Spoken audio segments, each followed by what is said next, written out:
میرا حسین میرا حسین میرا حسین میرا حسین حسین مولا حسین۔ بسم اللہ الرحمن الرحیم۔ ناظرین السلام علیکم، میں ہوں آپ کا میزبان ذیشان علی۔ ہماری اس خاص پیشکش میں آپ سب کا استقبال ہے۔ ناظرین، تیسری شعبان کی سحر کا وقت تھا۔ پیغمبر اکرم صلی اللہ علیہ وآلہ وسلم کے اہل بیت آنے والے نومولود کے انتظار میں خدا سے راز و نیاز میں مصروف تھے۔ مدینے میں اذان کی آواز گونجی اور سب تسبیح و تہلیل میں مشغول ہو گئے۔ تھوڑی دیر بعد آسمان میں ایک نور چمکا جس سے پورا گھر روشن و منور ہو گیا، اور پیغمبر اکرم صلی اللہ علیہ وآلہ وسلم کو آپ کے دوسرے نواسے سلطان کربلا سید الشہداء حضرت امام حسین یعنی امام علی مقام، عرش مقام، سبط رسول، باغ زہرا کے پھول یعنی امام حسین علیہ السلام کی ولادت کی خبر ملی۔ پیغمبر اکرم صلی اللہ علیہ وآلہ وسلم خوشی خوشی اپنی اکلوتی بیٹی حضرت فاطمہ زہرا سلام اللہ علیہا کے گھر تشریف لائے اور گھر والوں کو اس نومولود کے آمد کی مبارکباد پیش کی، اور آنے والے بچے کو اپنی گود میں لے کر دیر تک پیار کرتے رہے۔ پیار کر کے فرمایا، پروردگار عالم نے اس مولود کا نام حسین رکھا ہے۔ ناظرین، اسلامی تعلیمات میں بچے کے نام کو بہت اہمیت دی گئی ہے، کیونکہ نام کے بہت سے معنوی اثرات ہیں اور انسان کی شخصیت کی تشکیل میں نام بہت زیادہ مؤثر ہوتا ہے۔ ائمہ اطہار علیہ السلام کا ایک افتخار یہ بھی ہے کہ ان کے نام و القاب اللہ اور اس کے حبیب نے منتخب کیے ہیں۔ امام حسن علیہ السلام اور حضرت امام حسین علیہ السلام پیدائش ہی سے اپنے نانا رسول خدا صلی اللہ علیہ وآلہ وسلم کی آغوش تربیت میں پروان چڑھے، اور خود پیغمبر اکرم صلی اللہ علیہ وآلہ وسلم نے امام حسین علیہ السلام کی براہ راست تربیت فرمائی۔ پیغمبر اکرم صلی اللہ علیہ وآلہ وسلم اپنے دونوں نواسوں سے اس قدر پیار کرتے تھے کہ لمحہ بھر کے لیے آپ کو ان کی ناراضگی برداشت نہ تھی۔ آپ اپنے نواسوں کی ناز برداری کرتے۔ تاریخ نے کھلی آنکھوں سے دیکھا کہ اللہ کے رسول نے کبھی ان کو اپنی پشت پر سوار کیا تو کبھی ناقہ بنے، تو کبھی خطبے کو روک کر انہیں اپنی آغوش میں لیا۔ افسوس یہ ہے کہ امت نے پیغمبر اکرم صلی اللہ علیہ وآلہ وسلم کی اپنے اہل بیت سے محبت اور ناز برداری کو دیکھا، پر پیغمبر اکرم صلی اللہ علیہ وآلہ وسلم کی رحلت کے فوراً بعد نظریں پھیر لی گئیں، اور اہل بیت رسول کو امت کے ہاتھوں مظالم کا سامنا کرنا پڑا۔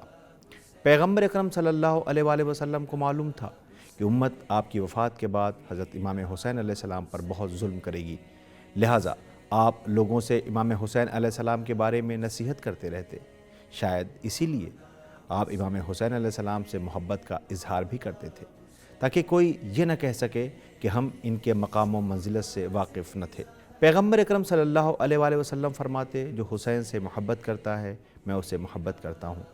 سلمان فارسی کا بیان ہے کہ ایک دن میں نے دیکھا کہ پیغمبر اکرم صلی اللہ علیہ وآلہ وسلم امام حسین علیہ السلام کو اپنے زانوں پر بٹھائے ہوئے تھے اور رخسار کا بوسہ لے رہے تھے اور فرما رہے تھے، تو خود بزرگوار ہے، بڑوں کا بیٹا ہے اور بڑے لوگوں کا باپ ہے۔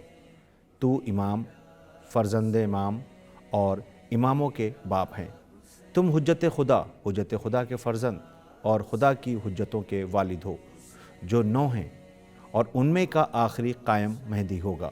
امام حسین علیہ السلام کی سخاوت کا چرچا مدینے میں ہر طرف ہو رہا تھا۔ ایک دن ایک حاجت مند مدینے آیا اور اس نے پوچھا، اس شہر میں سب سے زیادہ سخی کون ہے؟ لوگوں نے امام حسین علیہ السلام کا پتہ بتا دیا۔ یہ شخص امام حسین علیہ السلام کو ڈھونڈنے لگا۔ دیکھا امام علیہ السلام مسجد میں نماز پڑھ رہے ہیں۔ وہ شخص امام حسین علیہ السلام کے پاس آیا اور امام علی علیہ السلام کی شان میں اشعار پڑھنے لگا۔ امام علیہ السلام نے نماز تمام کرنے کے بعد قمبر سے کہا، جو بھی حجاز کے مال میں سے بچا ہے لے آؤ۔ قمبر 4000 دینار لے آئے۔ پھر امام علیہ السلام نے فرمایا، یہ سب اس حاجت مند کو دے دو۔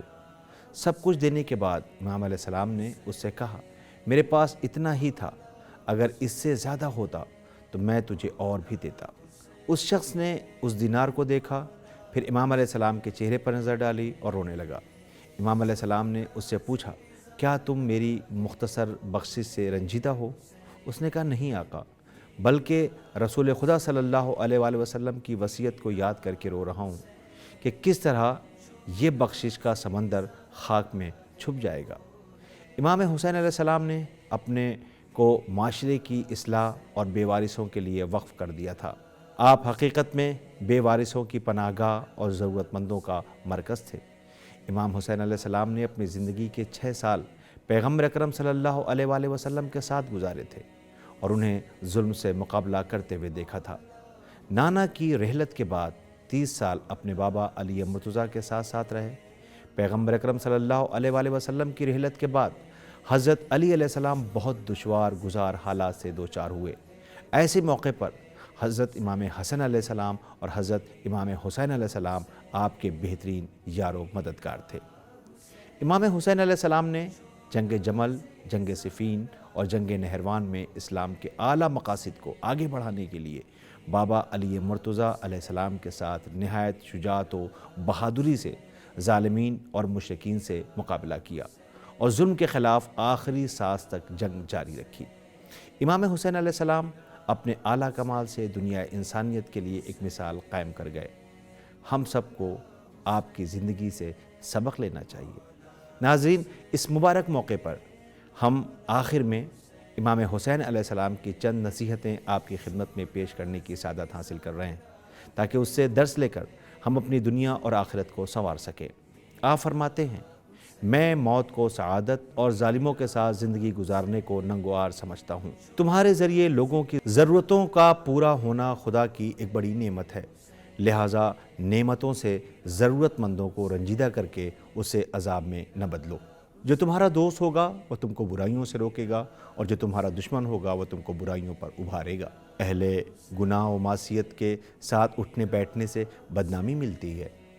جس نے سخاوت کیا اس نے سرداری حاصل کی، جس نے بخل کیا وہ ذلیل ہوا۔ جو کسی مومن کی بے چینی کو دور کرتا ہے، خداوند کریم دنیا اور آخرت دونوں کی بے چینی اس سے دور کرتا ہے۔ آپ نے کربلا کے سفر یعنی جب قیام کیا تو فرمایا، خدایا تو خوب جانتا ہے کہ جو کچھ ہم نے کیا وہ سلطنت و اقتدار حاصل کرنے کے لیے نہیں تھا، بلکہ ہمارا مقصد دین کا قیام، معاشرے کی اصلاح کرنا تھا تاکہ مظلومین ظالموں کے شر سے نجات پا سکیں اور تیرے واجبات، تیری سنت اور تیرے احکام دین پر عمل ہو سکے۔ جان لو، دنیا کی آسائش اور سختیاں ایک نیند کے سوا کچھ نہیں اور اصل بیداری و معرفت آخرت میں ہوگی۔ ناظرین، آج اس عظیم موقع پر جہاں ہر طرف جشن مسرت اور امام علیہ السلام کی آمد کی خوشیوں کا اہتمام ہے، ایسے موقع پر ہم سب محبان حسین کا فرض ہے کہ ہم امام حسین علیہ السلام کے بتائے ہوئے راستے، اصول اور تعلیمات کی روشنی میں اپنے چاہنے والوں اور معاشرے کے لیے کچھ ایسا کر سکیں کہ آنے والی نسلیں دعائیں دیں۔ امام علیہ السلام سے یہی سچی محبت اور عقیدت ہوگی۔ اچھا تو یہ ہوتا کہ ہمیں خود یہ نہ کہنا پڑے کہ ہم محب حسین ہیں، بلکہ ہمارے اطوار و انداز دوسروں کو یہ کہنے پر مجبور کریں کہ یہ واقعاً عاشق حسین ہے۔ اور اس سے بھی بہتر تو یہ ہوتا کہ ہم جس سے عشق کرتے ہیں وہ خود کہہ دے کہ یہ میرا عاشق ہے۔ کہیں ایسا نہ ہو کہ ہم اس شعر کے مستحق ہو جائیں، گزرے تھے حسین ابن علی رات ادھر سے، ہم میں سے مگر کوئی بھی نکلا نہیں گھر سے۔ پروفیسر شہریار صاحب کا یہ شعر ہے۔ تو خالق کائنات ہماری توفیقات میں اضافہ فرمائے اور ہمیں دنیا اور آخرت میں کامیابی و کامرانی عطا کرے۔ میرا حسین، میرا حسین، میرا حسین، میرا حسین، حسین مولا حسین۔